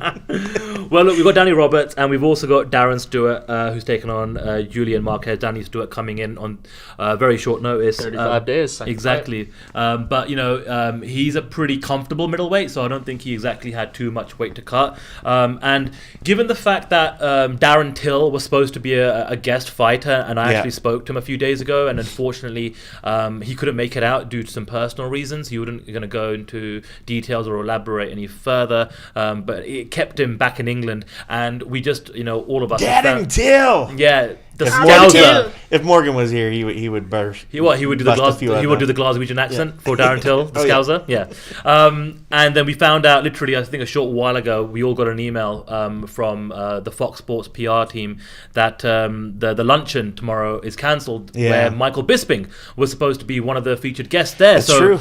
To have Darren Till and, you know, Michael Bisping, you know, two of the, you know, obviously better known British fighters not making out here, I guess it's all going to be on Darren Stewart and Danny Roberts' shoulders to fly the flag for Britannia. What about so to speak. Pietro Menga? Well, I was going to give you the leeway there, or the segue, sorry, Mike, but you go into it. You know, Pietro Menga, a lot of hype about this guy. You had the time to speak to him the other day. You know, MMAjunkie gets exclusive, special prelim access to fighters. You know how we do. And Mike got a chance to speak to Pietro.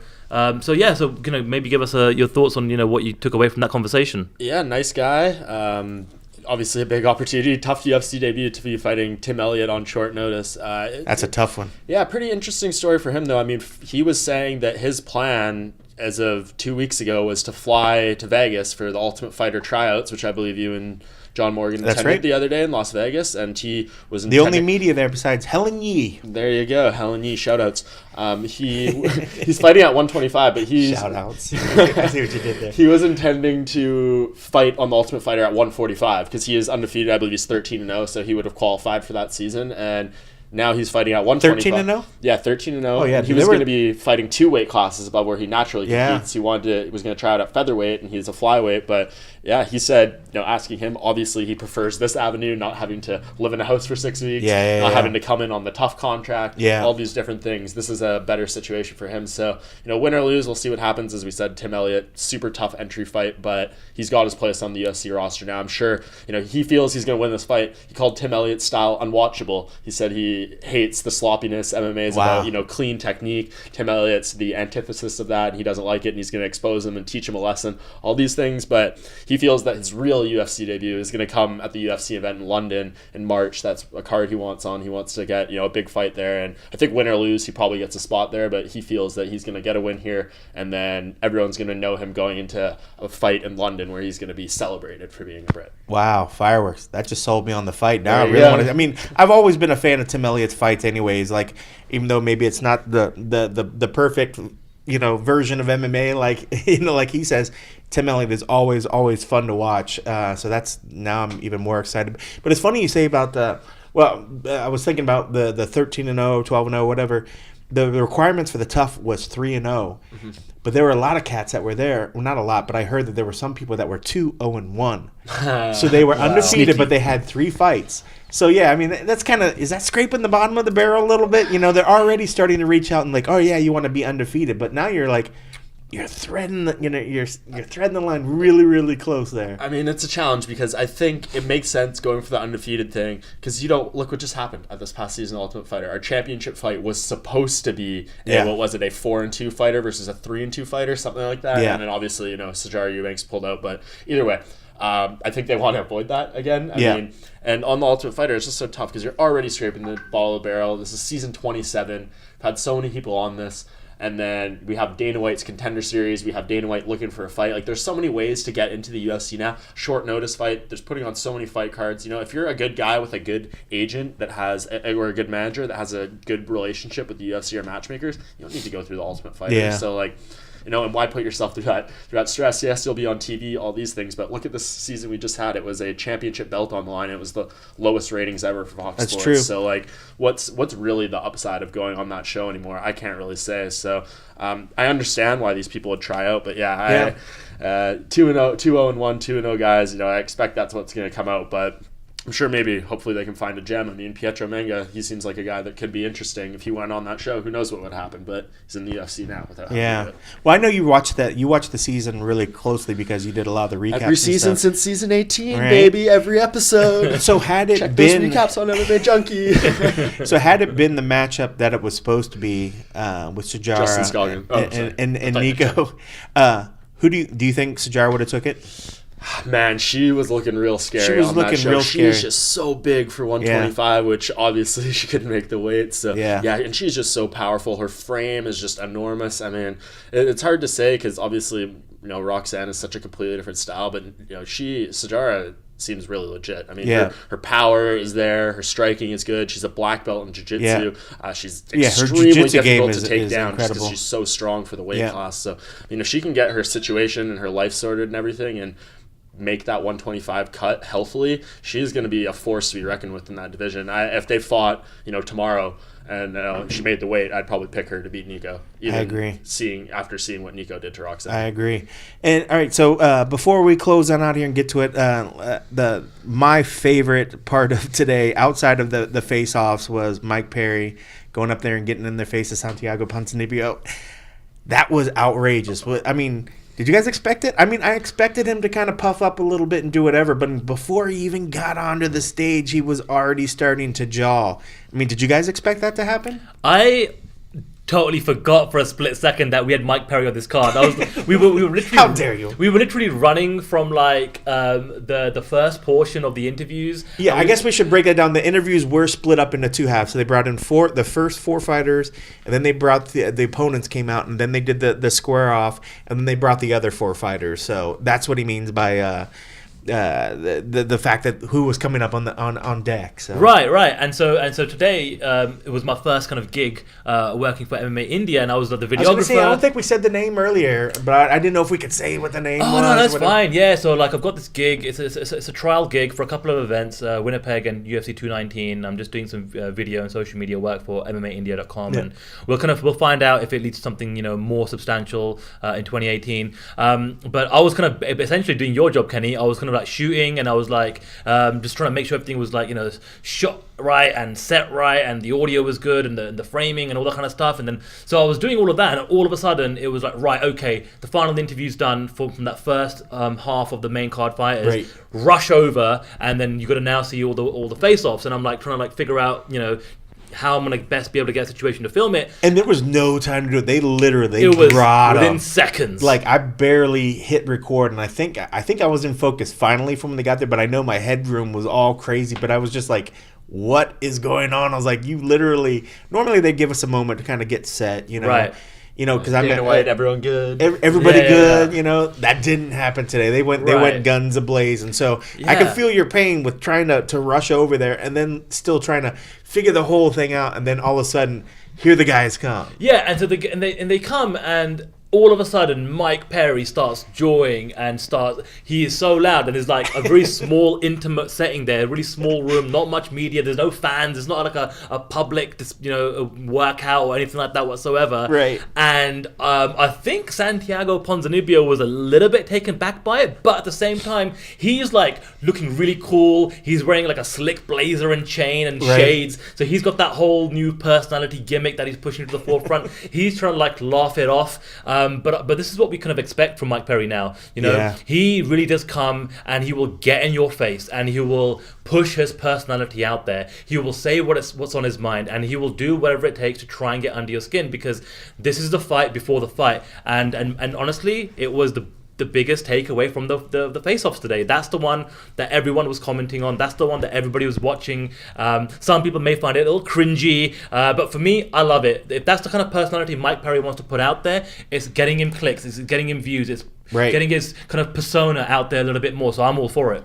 Well, you know, and it's funny because I think there is some, you know, while Santiago was speaking English in all of our interviews, there was a couple of times where even Mike had to repeat his questions. And the way that Perry was coming, and he's got that sort of, I don't want to say a drawl to it or something, but it has a delivery in the way that he was doing. I wonder if he just didn't maybe understand some of the things.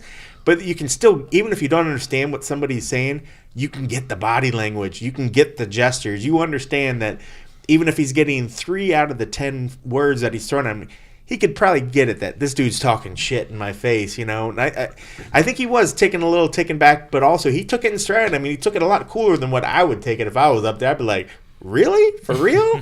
What are you saying? Yeah, I mean, for me, you asked the question, were we, taken off guard by it? I slightly was, because as far as I can tell, this is the first media day Mike Perry's ever done, like in terms of face-offs and stuff. So we've never really seen him in this situation before. We've seen weigh-in stare downs, that kind of thing, where he's usually intense, but we've never seen him in this exact spot where he's so that means this isn't his first main card, is it? No, he fought Jake Ellenberger and I think Alex Reyes on main cards, but those I believe were both just on fight nights where they didn't do. So they probably didn't do something like this. You and John just probably did your typical pre-fight interviews at the hotel or whatever the case may be. Made sense. We've never seen him in this situation before. So well, thank goodness we did. That was awesome. Yeah, no, he was absolutely tremendous. I mean, I really, really encourage everyone to go to MMAjunkie.com or YouTube or whatever and find that Mike Perry pre-fight interview, because there is just unlimited gold in there. All his quotes are money. He's one of those characters that just the way his delivery is, everything he says, there's an intensity to it. There's true passion and meaning behind it, and it may turn you on or off. I know a lot of people don't like Mike Perry. I mean, even just stemming back to the incident with Alex Nicholson, the thing that happened with the corner where he made some racial comments and everything. A lot of the flack is still given to him, and I know he has a past beyond that. He was in jail, all these different things. So I understand why you don't like Mike Perry, but he is like the quintessential MMA fighter. I saw the comments on Instagram and everything. They're just like, how can you hate on this guy? He's a savage being a savage. Right. I think that's the perfect way to sum up Mike Perry. It's very true, and and there's a point of and it comes out in the interview that you guys will soon hear, is the fact of he wants to be this guy that's going out there. He wants to carry and be this guy that can help represent U.S. MMA guys. Like you go to Brazil, guys are all behind their guys. You go to Canada, the Canadians are behind the Canadian fighters. But I think, and I was trying to ask him the sort of question about it was like, why don't we get these big followings behind any particular fighter from the U.S.? It just doesn't happen. And that's why I think he's really wants to take it onto his shoulder and speak as much shit as he can, but then go out and back it up. And then hopefully by doing that, he'll earn these fans that, in his mind, he thinks that most of these fans have been let down by so many guys that they don't have the heart to kind of just pick these guys. But what he wants to go out there, talk games, either galvanize you for him or against him, like he said, but then as long as he delivers, bring the people. And I mean, I think that's a good cause, because I think we have U.S. fighters that are just happy with getting the fans they get. I mean, they're not really trying to take that mantle and say, I will carry the U.S. on my shoulders, like we see other fighters in other countries do. It's hard to say. I mean, I feel like some guys have attempted that. I mean, I just don't know how possible it is in the U.S. to really get that behind you. I mean, look at Chris Weidman. He was an undefeated champion. He destroys Anderson Silva, Lyoto Machida, Vitor Belfort. And he still his didn't nickname get is it. All-American. He walks out to Tom Petty. He has a flag around him. You cannot be any more American. He's got this New York accent. He says, join the team, all this stuff. And he can't even get over as a big pay-per-view draw or anything. So if he can't do it, I don't know who can do it. I mean, obviously you have a Ronda Rousey who was, beyond belief in terms of being a megastar, that she Right. had so much support. But it's not like she was this beloved American fighter. Like, she had just as many haters as she had people who support her. So yeah, I mean, I can't speak. Obviously, I don't live in the States. I didn't know grow it's up weird there. because I see you guys so much. I want them like, come on, you guys don't understand what I'm saying. Yeah, I just can't know you speak guys. to your, you I neither can't get- speak to your yeah, I guys' mean, like- culture as well. Like, I don't know, maybe just because it's such a big country with so many damn people who come from so many different places around the world, maybe it's just a challenge to get that behind you. That's but, what I wondered yeah, about I that really too. Just I don't mean- know. Like, I'd love to see that fighter, but it's just such a crazy sport where, like, you know, look at Chris Weidman. He had his huge run. Imagine he had all the sport behind him, but then he loses 3 fights in a row. How many of those people are still sticking around, you know, to watch him fight whomever after 3 losses in a row? So it's a challenge. I mean, I don't really know how you break through and get that big American star. I think it's always just going to be people from all different walks of life, and you might get a big, you know, American fighter, but I don't think you're ever going to be like, you know, this Hulk Hogan or something, you know, like Hulkamania, in terms of like just this real American fighter that everyone loves. The one thing I do want to mention, and to bring it back to kind of Perry and Ponzinibbio, I think there's been one of the big stories, maybe not a big story, but definitely a story this year. It's the fact that there are fighters outside of the official UFC rankings. You think of somebody like James Vick, for example, who for such a long time was trying to knock on the door, and try and get a fight with a ranked opponent. But the ranked opponents are always looking forward. They're looking ahead. Who's ahead of them in the rankings, right? And you got a guy, and you have to give credit, Santiago Ponzinibbio. He's well within the top 10. I think he's maybe like 8 or 9, something in that ballpark region, right? And he's taking a fight with Mike Perry, who does not have a number next to his name. Right, so I got to give Santiago credit there, but I think, you know, Perry was, you know, I think he was ranked for like 2 weeks, right, and we can go into a whole. He was 15, then he got bumped out by someone, Darren Till or something. Yeah, UFC has Santiago as number 10 right now. Number 10, okay, so he's number 10, right? But he's still, like, other fighters in other divisions, maybe like, what, I want to fight the number 8, 7, 6, 5 Always guy. forward, you're always right. forward, Always right? looking so forward. you got to tip your hat off to Santiago for taking a fight against Mike Perry, who's a dangerous knockout artist, you know? He doesn't lose that many fights, you know, and typically he ends fights. And so I think this is going to be another, you know, if Santiago comes out on top here, to have a win against Gunnar Nelson in a main event in Glasgow, and then to potentially beat Mike Perry, who, although doesn't have a ranking next to his name, is still kind of got a massive personality. He's one of the draws for this card overall, both in viewership and in looking on attendance. YouTube right now, he's got the most views. He's out got of, the clicks, out of right? Everything that we've had today. People like Mike Perry. And Yeah. here's the thing, right? Going back to what Mike said, whether you like him or you don't like him,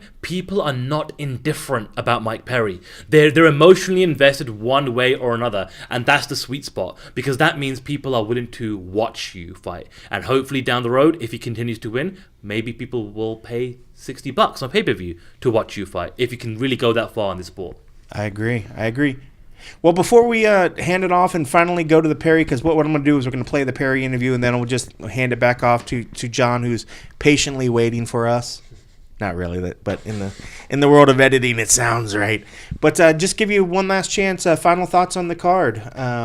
I don't know if I know you guys do media predictions, you know, and things like that. But if you want to use that here, but I guess just before we hand it off and listen to Mike Perry, final thoughts on the card. Yeah, I'm just generally happy to be here in Winnipeg.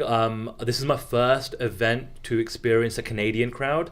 I've never been to a UFC event anywhere in Canada, coast or coast. That's weird. A Toronto event would be a really cool one for him to see. Oh, dude, Toronto, and like now that I'm going to be basically living in Toronto for the rest of my life, I think. Hopefully, there's going to be time for me if he does fight again. I do want to see GSP in the Bell Centre. Boy, that'd be crazy. It's like a bucket list thing for me to experience in any way, shape, or form. But even going back to Toronto, I mean, you know, I remember staying up and watching Jones versus Gustafsson, and that is one of the best fights of all time in any weight class. And the atmosphere that the fans in Toronto create for that fight, and then the way the drama unfolded in that fight was so spectacular. But time and time again, Canadian fans, whether it's Edmonton, Toronto, BC, they show up. Up and they participate, and they're knowledgeable. So I'm even though I'm going to be backstage with you, Kenny, and the rest of the guys. It's fun back there. It's fun. It's fun. We'll have a good time. I'm still kind of like interested to kind of like experience the event within the arena in whatever capacity I'm there, front, backstage, cage side, whatever, just to see what kind of atmosphere the Canadian fans bring to the table. That's great. Yeah, I mean, just to pick up, they'll be great. I mean, especially markets like this where they don't have, pretty much all they have here is a CFL team and an NHL team. They don't get a whole lot of, sports. It's a rather new venue, so it should be nice. And the last time they came to Winnipeg, they kind of got hosed with a fight card that got completely run down. I think the original main event was Henan Barrow versus Eddie Wineland title fight, and it ended up being Rashad Evans versus Dan Henderson, just through all the changes that happened to the cards. So, yeah, I'm glad that this one stuck together for the most part. I know we lost Jose Aldo, but that was kind of a extenuating circumstance that took him off this card, and I think they're really going to show out. So, yeah, it's always fun to cover these events in my home country. It's a fun card, an important card with some key matchups for the respective weight classes. So that's kind of all you can really ask for, and it should be another fight. Stay tuned to MMAjunkie for all the coverage. I love it. I like the plug there. Well, thank you guys very much for joining me here. I appreciate you guys, and for you guys listening, I hope you guys enjoy Mike Perry's interview as much as we did. Mike, a bit of drama there with the stare down. What was no? No drama. We get in, we get out. We put people to sleep. No drama. Intensity would maybe be the better word. Intensity. That's a good word. I like that word. I'm very intense, and I'm ready to go, man. I love this shit. So what were you talking about there, though? He was flipping the lights on and off or something at the gym? Yeah, it's this little thing that it's like a workout now that people are doing. The light comes on and they put their hand over it and they're just trying to go real fast. It's supposed to be like a mental preparation thing. It gets your mind thinking about hand-eye coordination and speed. But I've been in the gym fighting, doing jiu-jitsu, grappling, wrestling, boxing, kickboxing, doing Muay Thai, working the clinch, hitting the bag, hitting the speed bag, shadow boxing. Come on, man. I'm out here fighting. I'm running the streets. I'm running rampant. Let's go, man.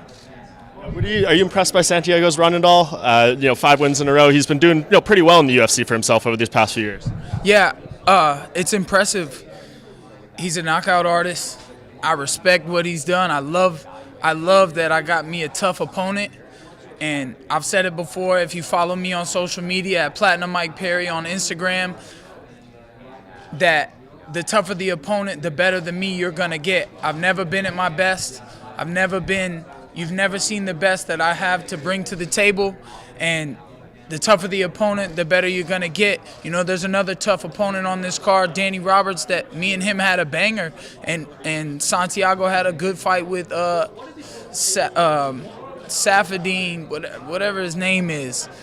You know who I'm talking about, the local Canadian. He's a good fighter too, so that's a good fight to watch, And that fight will say a lot because Danny brought out some good stuff in me, but I've learned a lot since then, and I want this man to be able to take it because the more he can take it, the more fun I'm going to have.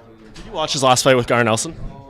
I did. I watched it. That's about the only fight I really watched because, I like to study from the most recent that my opponent had, the most recent event or fight. And, it was only a minute, but it showed me I know exactly what I'm standing against. I'm going to stand in the middle of the octagon, and he's going to bounce around and move and try to find that range, and I'm gonna time that range, and he's gonna come in, and I'm not gonna move. I'm gonna slip out the way and catch him with the counter, and I'm gonna knock him out unconscious in the first round, guaranteed. The reason I asked is just because after that fight, Gar Nelson and his team were saying that he poked him in the eyes, and that led to the knockout. He likes to throw punches like a middle school girl. He likes to open his fingers and go like this. I don't know if he's trying to palm at the hands or it looked to me, I've seen some videos where he was literally trying to stick his fingers in people's eye, and he also does this one too where he sticks the knuckle if he can land it in your eye.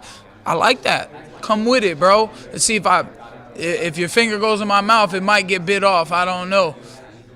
So that's not something you worry about? You're not going to have a conversation with the refs, say look out for that, a little more than other things? No, I think the way life goes, God got my back. I've been poked in the eye a few times in this training camp, and a couple of my training partners were like, oh, and I was like, no, keep going. That's good. I like it. Let's go. And it didn't stop me. It didn't faze me, not for 1 second. This is what I do, man. I live for the pain, right?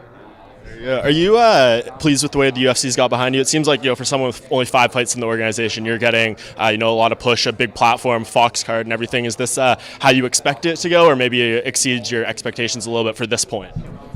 Other than how I'm doing what I'm doing with all the knockouts, the aggression on how I'm letting you know obviously I believe in what I'm doing and how I'm doing it. First round management is definitely helping me with that as well, because they know the numbers to call, they know how to get me out there, they know the media platforms, and we're just trying to show the world America needs a fighter like me, and I'm the one that y'all got to get behind. We need y'all support. And if you're going to put your money on anybody, I'm the underdog this weekend. I'm paying lots of my homies' rent this month. Yeah, and it seemed like originally, or a few months ago when you were overseas, that maybe the Darren Till fight was going to happen. He was supposed to be here this week. He's not going to be now. I think he had some personal stuff going on. But is that a fight that you're expecting to have in the very near future? Yeah, absolutely. It's definitely a fight we're looking for.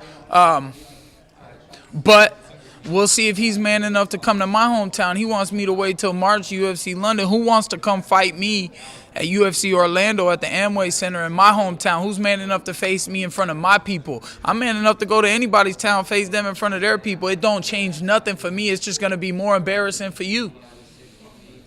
And it seems like there's a lot of criticism towards Tyron Woodley among other contenders, but it seems like you are one of the few guys that has a lot of respect for him.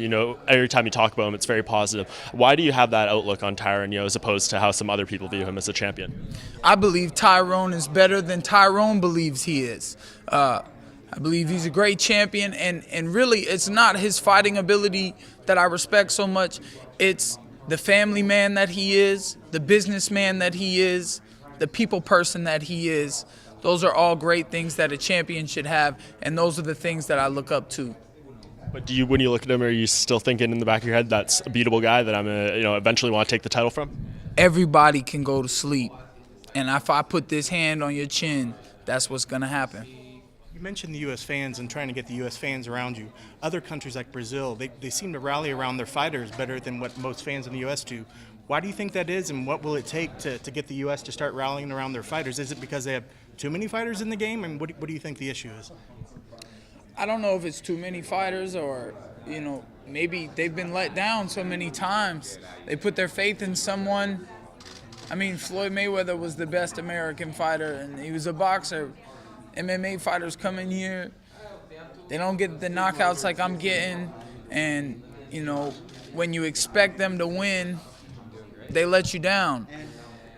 I'm not going to do that, man. I did that once. I learned my lesson already, and it was just a decision. So, I'm looking forward to the future, and we'll see if America gets behind me. I need to get everybody tuned into this. This is the best sport in the world. I don't know why we don't have more fans than WWE. What do you think it'll take to get to that next level as the sport as a whole?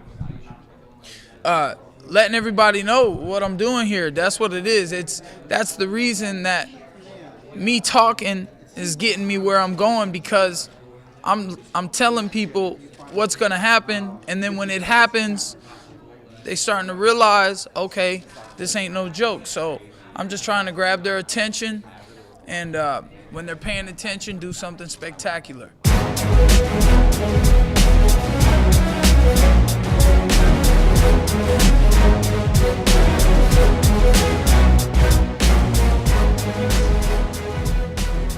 Big shout out to Cold Coffee. Super cold right now. Just trying to stay warm up there in Winnipeg, Manitoba, Canada. I gotta say, man, I ended up not going to this one just because I had family coming to town, and it was a good opportunity. But I'm gonna say there was never a part of me that wanted to go up there. When even Canadians are like, they announced this event, and even Canadians were like, "What? Winnipeg in December? What are you thinking?" When even the Canadians are saying it's ridiculous, it's probably pretty freaking ridiculous.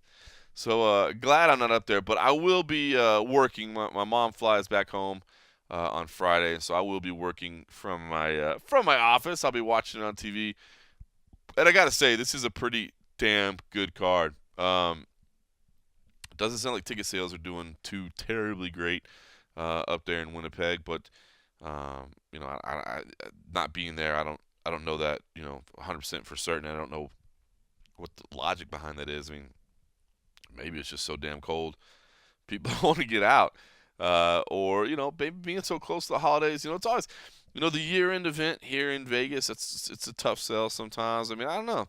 People's got their money. Um, people got stuff going on, right? They got stuff to pay for, and maybe those tickets aren't in their budget. So, but it's a good card. It really is. Of course, Robbie Lawler versus Rafael dos Anjos in the main event. Gotta love that. Man, both these guys are capable of violence. I think in my staff pick, I lean towards Rafael dos Anjos. He's looked like just a different animal since moving up to 170 pounds.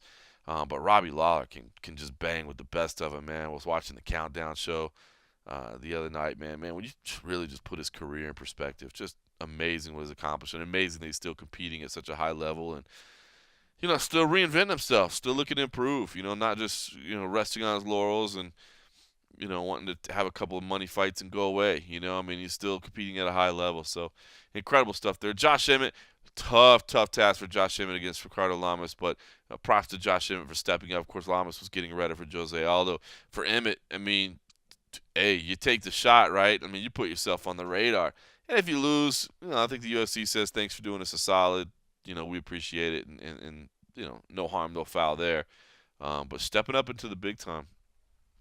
Interesting that they kept the fight as the main event, because to me, not that, of course, Ricardo Lamas has been around. He deserves that. And I'm not, not taking a shot at Josh Emmett, but it kind of feels a little bit like Fresno did as well. Once you had Aljamain and Marlon, why don't you up that to the co-main? I don't know. It was a little bit weird. Because the fight I'm talking about, of course, is Mike Perry versus Santiago Ponzinibbio. Again, sometimes it's the card structure is built so you have that kind of ebb and flow and build up and all that, and especially when it comes to Fox, they'll probably tell you stack the beginning so we get people in or whatever. But Mike Perry versus Santiago Ponzinibbio seems like it should be the co-main event, but maybe that's just me. Maybe it's just because I'm a Mike Perry shill. I love that guy, man. I love that guy. The face-offs today were entertaining. Just phenomenal. Misha Serkinov versus Glover Teixeira as well. I guess I should say for my staff picks, I went ahead and went with Ricardo Lamas. I did go with Mike Perry as well. And I actually picked Glover Teixeira over Misha Serkinov. And I don't know, maybe I'm holding on to something there. I shouldn't be. Glover Teixeira may very well be on the decline. But I don't know. I feel like, there's still something there. And I think this is a very, very key fight for both these guys in terms of, is Misha Serkinov the real deal? Because he came in just guns blazing, And then, of course, he got the quick knockout loss to Volkan Ozdemir back in May. Were we seeing something that, a flaw, so to speak, or was that just a weird one? So we'll see. Some other great fights on the prelims as well. The one, Galore Bufando coming back. Come on, man. Who doesn't want to see that guy fight? The John McDessie, Abel Trujillo fight. That should be a lot of fun. Tim Elliott, love seeing that guy fight versus Pietro Menga.